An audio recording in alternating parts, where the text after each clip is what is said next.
primer póster que hago yo es de Antonio Seguí, en el año 62. Y después de eso, como tuvo tanto suceso esa propaganda, empezaban a llamarme otros artistas de ese momento. Y comencé como diseñador gráfico realmente, como todos los artistas pop estadounidenses. Yo no sabía que era artista pop, tampoco hice nunca algo en la dirección de que eso sea pop. Yo hacía lo mío y resulta que cuando se abre el Ditela, que estaba Romero Brest, un genio absoluto, los críticos dijeron, pues este tipo todo lo que hace es totalmente pop. ¡Qué lindo! Lo acabamos de ver. Ay, por Dios, sí. Hola. Olis. ¿Cómo están? ¿Todo tranqui? Bien, todo muy bien. Me alegro, nos Qué alegramos. elegantes que están hoy. Sí, clean. Me encanta. Tenemos una comunión. Después de acá. Sí. Baby shower. Sí, Yo también te veo bastante clean. O tenés un chalequito y vi mal. Tengo un chaleco. Viste bien. Ok. Está bien. No sé, ¿da clean o no da clean? No sé. Me gusta. Es difícil cuello. ser clean con ese pelo igual. ¿Por qué? No sé, siento que es descontrolado como, o no. No, se puede. Siento que es más, da más clean lacio. No, para mí se puede lograr. ¿Se puede lograr? Sí, está todo en la actitud, cómo caminás, la ropa. Sí, ¿no? Son opciones, son variables. Me encantó, ya nos fuimos de tema. Me encantó lo que vi recién. ¿Quién es ese tipo? Este tipo es Edgardo Jiménez, es un artista argentino muy activo actualmente y es de quien vamos a hablar hoy. Un artista, como habrán visto, pop, cuando estamos tan acostumbrados a que el pop se trate de Estados Unidos, de Inglaterra, de Londres. Bueno, no, hay un pop argentino, hay una versión del pop argentino, y esto sucedió en la década del 60 y me parece uno de los representantes más importantes que tiene ese movimiento hasta el día de hoy, es Edgardo Jiménez. Es realmente un artista alucinante, un artista muy, muy completo en todas sus aristas. Y una de las cosas más interesantes para mí de él es que, como muchos de los artistas argentinos de los que venimos charlando, es un auténtico vanguardista, lleva el pop y el sentido de felicidad y diversión hasta las últimas consecuencias posibles en su vida. Así que nada, quiero que lo conozcan, quiero mostrarles todas las manifestaciones en las que trabaja y ha trabajado y el reconocimiento que tiene, porque realmente es un artista argentino que quienes no lo conozcan tienen que conocerlo, un artista imposible de definir, un artista de las artes visuales, de la arquitectura, del diseño gráfico, de la escenografía. Vamos a ver un poco de todo lo que hace.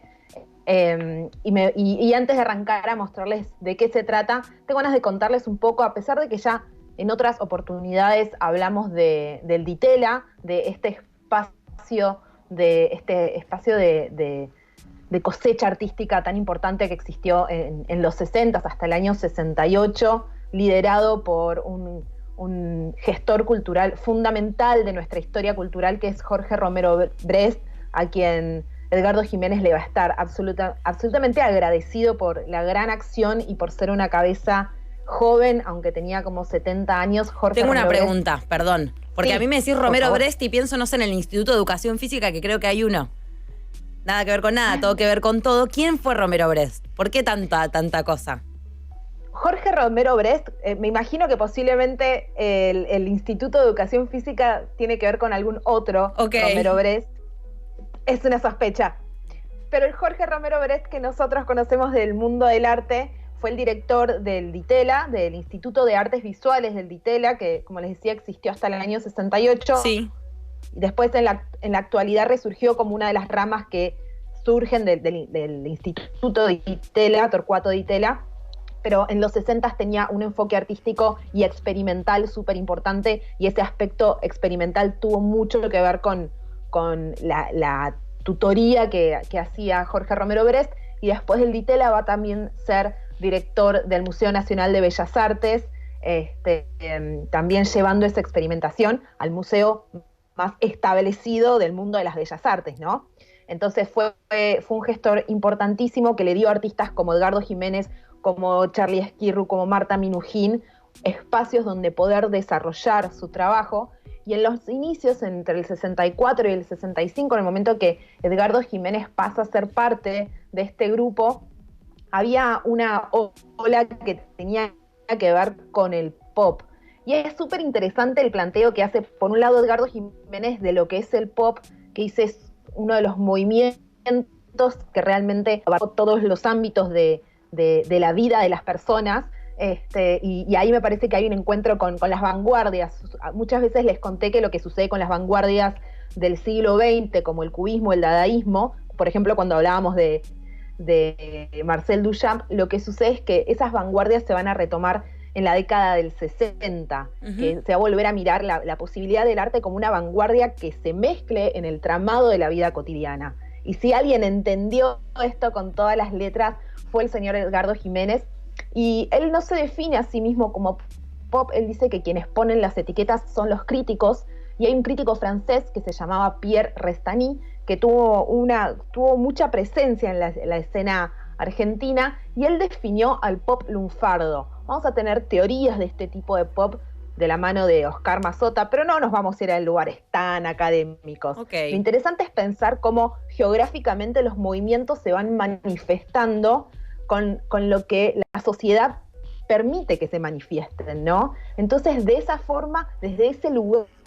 es que Edgardo Jiménez va a hacer un arte pop en un sentido muy de lo popular, de llegar a un público que no es el que estaba yendo a las galerías en la década del 60, y teniendo una relación muy cercana a la publicidad, va a crear ese cartel en la vía pública que decía, ¿por qué son tan geniales? Había como una autoestima muy alta, ¿no? En ser artista pop en los 60, en ser parte del ditela, en estar en la primera línea de la vanguardia, y realmente se consideraban geniales, pero no por falta de humildad, sino por el hecho de estar haciendo algo absolutamente nuevo. Entonces, lo que van a hacer es poner un cartel en la esquina de Florida y Tucumán que decía ¿por qué son tan geniales? Después va a aparecer esta tapa de la revista Primera Plana, una revista con una gran tirada, con un alcance muy masivo, donde los artistas del Ditel aparecen en primera plana, ¿no? En la portada de Primera Plana. ¿Qué tan adelante podían llegar las artes visuales? Y es interesante también pensar el lugar que tenían las artes visuales en la década del 60, y en realidad en la primera mitad de la década del 60, después va a tomar una dirección un poco más política, el movimiento del Ditela, que también es recontra interesante, pero está bueno del pop que un poco se le criticaba ser superficial o poco comprometido si se compara con otros movimientos que hacían lecturas políticas muy fuertes de la actualidad de ese momento. Y Edgardo Jiménez va a decir, no hay nada más comprometido que comprometerse con la felicidad y con la diversión. Así que un poco con estas ideas en mente, tengo ganas de que empecemos a ver un poco de las obras de Edgardo Jiménez. Y vamos a empezar por pintura, vamos a empezar por un lugar un poco más cómodo para todos. ¡Vamos! Arre. Vamos a ver muchísimo la presencia de los monos. Edgardo Jiménez trae casi como un ícono a los monos porque le gustan. Él cuenta que cuando siendo muy chiquito su tía Rosa lo llevó a ver Blancanieves en el cine, quedó absolutamente alucinado con el mundo de Disney, estaba así como enamorado de la posibilidad de crear mundos distintos donde la ingenuidad, donde la diversión tienen una presencia tan importante. Pero bueno, es la década del 60, entonces también está la experimentación. Entonces sus pinturas van teniendo un montón de soportes diferentes, pero siempre vamos a ver paletas, colores muy brillantes, colores planos, esta idea que viene de una representación muy del pop, ¿no? La utilización de colores brillantes pero planos, una composición, elementos que hacen a la obra que son tan divertidos, ¿no? Como dan tantas ganas de seguir viendo más. Cuando él volvió de ver Blancanieves y los 7 enanitos, le pidió a su mamá que le hiciera un dibujo de los que había visto, ¿no? De los dibujos de Disney. La mamá no le salió porque no viene de una familia del mundo artístico, él era como la oveja medio multicolor de la familia, y dijo como, los grandes no saben hacer todo. Entonces empezó a trabajar él, y él es un artista autodidacta, quiere decir que no fue a una escuela de bellas artes, pero se fue formando a sí mismo, y hay una anécdota muy linda mientras vemos sus trabajos, que es que cuando tuvo su primer trabajo, él es de Santa Fe, su primer trabajo fue en una ferretería. Él era como cadete de la ferretería a los 9 años, y a cambio de hacer su trabajo, lo que le permitían era hacer la decoración de las vidrieras. Así que cuando tenía así muy poquitos años, decoraba las vidrieras, y si tocaba decorar para vender más insecticidas, hacía flores de crepe y hormiguitas y ponía los insecticidas, y las mujeres, las señoras del barrio estaban fascinadas con las intervenciones de vidriera que ya de muy jovencito estaba haciendo. Ay, qué bueno, me encantan las vidrieras. Me parece como un mundito espectacular. A mí también. Son como un lugar donde se puede generar un mundo paralelo, ¿no? Que si bien tiene el objetivo de vender, muchas veces son como ese espacio donde podemos jugar a que estamos en otro lugar, en otro mundo. Y eso me parece que tiene todo que ver con la historia de Edgardo Jiménez. Entonces vamos viendo estas pinturas, ¿no? Donde acá, por ejemplo, es un autorretrato de él con el mono. Esta es la primera vez que aparece el mono en sus pinturas. Esta obra está en el Museo Nacional de Bellas Artes y es como del 63 o 64 aproximadamente. Y después van a aparecer de nuevo muchas veces. Vamos a ver en las próximas imágenes un montón de monos, por ejemplo, en sus diseños gráficos. Él va a tener una trayectoria muy larga y muy importante dentro del mundo del diseño gráfico. De hecho, fue premiado como maestro de diseño gráfico hace algunos años, aunque no tiene ninguna formación formal en lo que es diseño gráfico, pero él diseñó muchísimos afiches. Perdón, Ciclo El Colón por 2 pesos. Ensayos generales abiertos, 2 pesos a 10 pesos. Sí. Conciertos del salón gratis, centro de experimentación, 5 pesos. Sí. Increíble. Tremendo. Me quedo con el diseño gráfico, igual con la forma de cómo elige mostrar las cosas, ¿no? Cómo eso que veíamos en sus pinturas se traduce en estos afiches. Y él va a trabajar mucho haciendo afiches. Y dentro del mundo del diseño gráfico, bueno, su segundo trabajo, también siendo muy jovencito, fue en una agencia de publicidad, que es donde tuvo contacto con la publicidad y con esta idea de vender a través de las imágenes. Y ahí empezó trabajando como cadete. Dice, debo haber sido muy malo como cadete porque duré solo 6 meses, pero agarraron y me absorbieron cual aspiradora para el departamento de arte. Y vemos un montón de afiches que van pasando por muchos momentos de la historia. El afiche que estamos viendo ahora es de hace poquito, es un afiche que hizo para el Teatro Cervantes, en la nueva gestión que tiene hace algunos años, y constantemente va renovando su obra, y vemos cosas de los 60 y nos volvemos a la actualidad y pasamos por los 80 y por los 90, y por un lado tenemos una imagen muy sólida, muy de él, muy del pop, de Divino. nuevo, ¿no? Como se va como integrando y también haciendo una forma de arte muy accesible, empezando porque los afiches están en la calle al alcance de todo el mundo, y además estos afiches, no todos, pero algunos se vendían en algunas tiendas, y cuenta que se llegaron a vender más de 500.000 de afiches en algún momento, que se vendían por pocos pesos, pero de esa forma entró en la casa de muchísimas personas.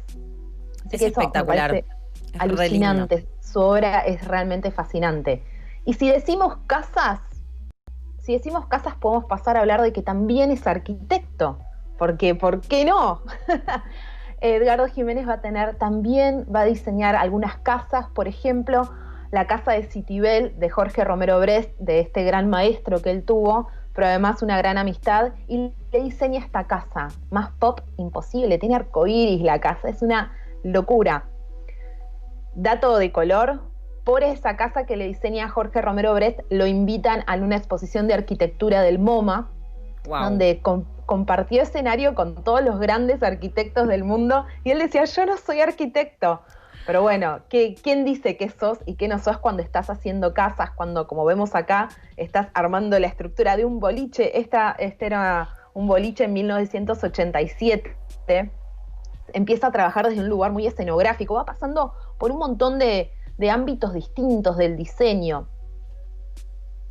Sus arquitecturas, su casa, el lugar donde él vive en Punta Indio, su casa y taller también está diseñado por él en todas sus aristas. Es un lugar increíble. Edgardo es una persona sumamente generosa, siempre está de buen humor. Si alguna vez se lo cruzan y lo quieren saludar, vayan y salúdenlo. Es realmente una persona que toda su forma de ser está expresada en sus obras y viceversa. Es una persona hermosa.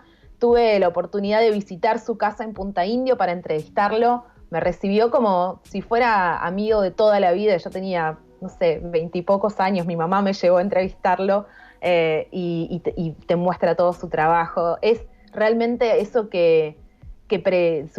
su prédica sobre la felicidad y la diversión y ese espíritu pop lo lleva hasta las últimas consecuencias y es realmente fascinante. Che, pará, contame un poquito más cuando lo fuiste a entrevistar. Me encantó esa anécdota. ¿Tu mamá se quedó afuera esperándote?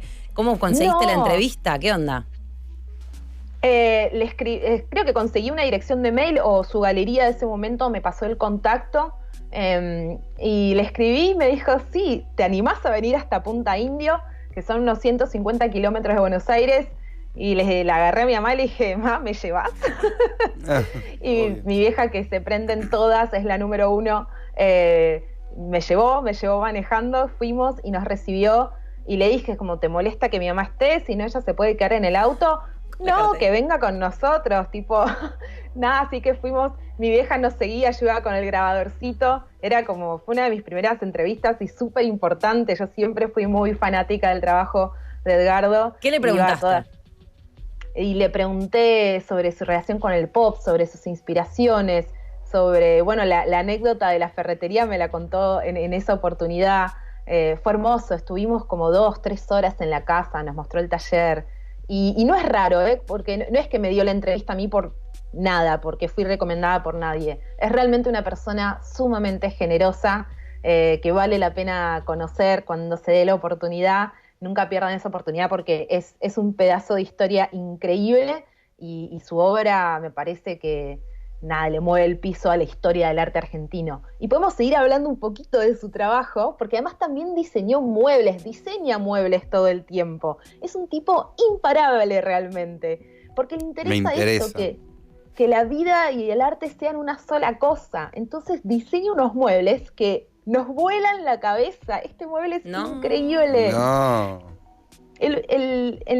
Después de la época del Ditela, junto con Jorge Romero Brest, van a tener un emprendimiento que se llamaba Fuera de Caja, que era arte para usar, básicamente. Buenísimo. Como arte que se pudiera usar. Y él hace una explicación, una comparación muy linda entre esta diferenciación entre lo lindo y lo útil, y él dice, algo que no es bello, no es funcional. La belleza es parte de la funcionalidad de un objeto. Entonces, cada vez que diseña, cada aspecto y cada cosita está atravesada por su mirada artística. Es increíble lo tan completo que es lo este caro artista. que debe ser ese gato cajonero. Sí, posiblemente. Es increíble. Pero quién pudiera tenerlo, ¿no? Sí, quién pudiera. Realmente su trabajo es alucinante. También fue escenógrafo. Fíjense la lista de cosas. Es impresionante. Él fue escenógrafo, trabajó muchísimo con un director de cine, con Héctor Olivera, y lo que estamos viendo es la escenografía que hizo para la película Sexoanálisis en el 60 y pico, 66, 67 posiblemente. Buenísimo. Con Libertad Lamarque, que era la vedette que actuaba en esa película en ese momento. Y él hizo todas las escenografías de esa película. ¡Qué belleza! Es impresionante. Y trabajó para hacer publicidades, también trabajó para otras películas. Lo llaman constantemente por sus diseños. ¡Ay, wow! Y todo está atravesado por esta mirada, ¿no? Como este sentido, este compromiso con la felicidad, me parece que es algo súper relevante de su trabajo. Ya está buenísimo, ¿no? Y me quedo pensando porque en la música, cuando se habla del pop, a mí siempre me la flashó escuchar a Miranda hablar del pop, ¿no? No sé si te acordás, pero hace como muchos años, ponele, no sé cuántos decir, tipo 20, ponele, 15. Cuando vos decías la palabra pop, todos decían como, oh, eso que es malísimo, eso que es re comercial. Y me acuerdo mucho una nota que le hicieron a Ale Sergi donde le explicaba, mirá, la verdad que nosotros hacemos pop porque el pop es lo popular y en un punto la música popular tal como la concebimos hoy en día se llama pop y funciona de esta manera. Claro. Y me acuerdo que a mí me explotó la cabeza un poco en ese momento con esa concepción del pop desde el lugar de lo que le puede gustar a todo el mundo, ¿no? También. ¿Cómo se ve el pop en el arte? ¿Cuál es la historia alrededor de esa palabra o de ese concepto? Y te la pregunto sin saber si sabes la respuesta, porque como sabes tanto de arte, Mariel, creo que puedo. Bueno, pasa algo como parecido y diferente al mismo tiempo que lo que sucede en la música.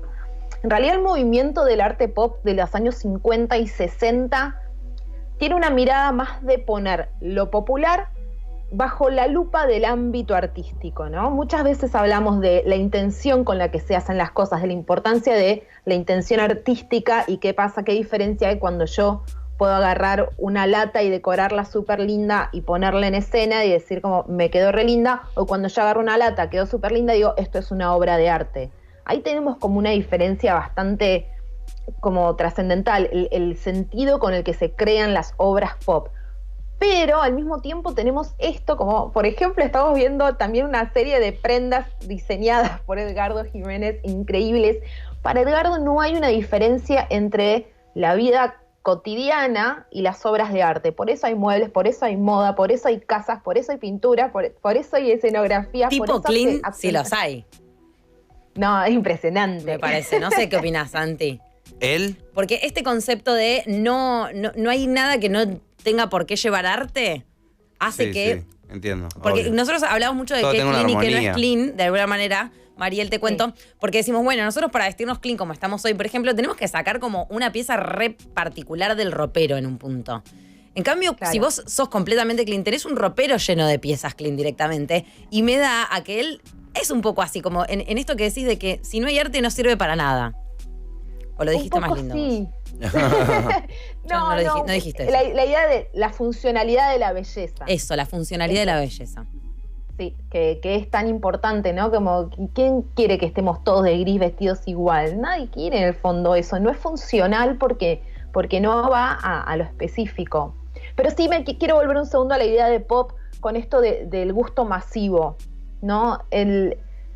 Algo contra lo que luchó mucho Edgardo Jiménez desde su lugar es con esto de querer llegar a un público cada vez más grande, ¿no? De todas las clases sociales, de todas las clases culturales, de no diferenciar, de romper con esta idea de que las artes visuales son para un determinado público, ¿no? Esto es como una guerra que existe en el mundo de las artes visuales muy fuerte, porque existe ¿cómo decirlo? Existe un mundillo, un jet set del arte, ¿no? Como que si no sabes y si no tenés plata y si no esto y si no puedes pertenecer.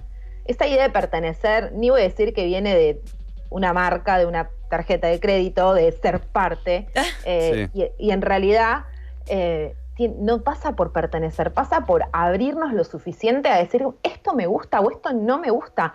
No necesariamente nos tiene que gustar todo lo que hace un artista. Cuando hablamos de Edgardo Jiménez, a mí por lo menos me gusta prácticamente todo. pero Es que hace cosas increíbles. Esas zapatillas no las puedo creer.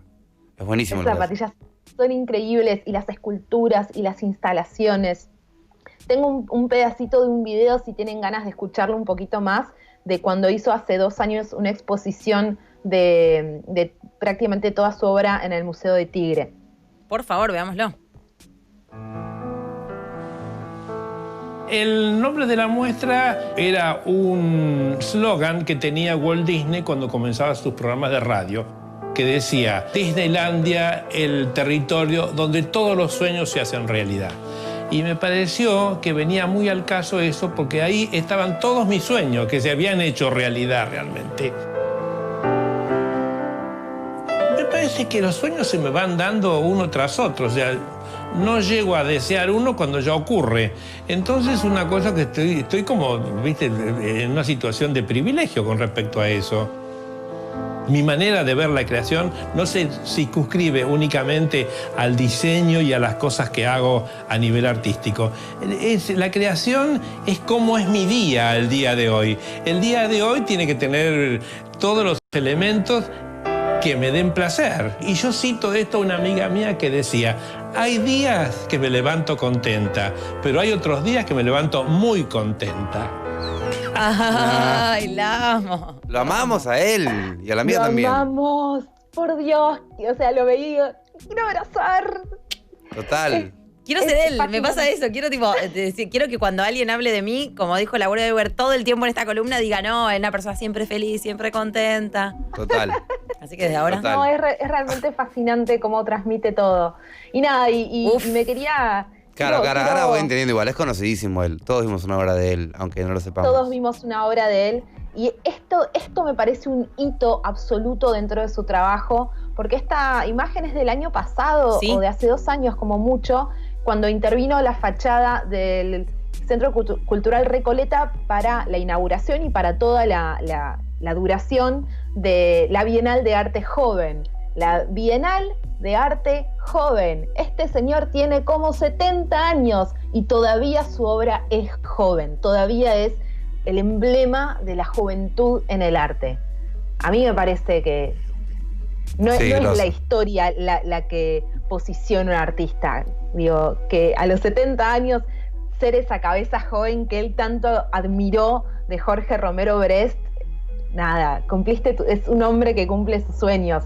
Me parece fascinante su trabajo. Me hace acordar a Generación Perdida, que no importa Gracias. la edad, la verdad. Totalmente. Tiene algo de eso, ¿no? Como Totalmente, me parece que es ¿Vos sabés un quién es gran más grande ejemplo entre de- Sofi y yo? ahora o hace un mes.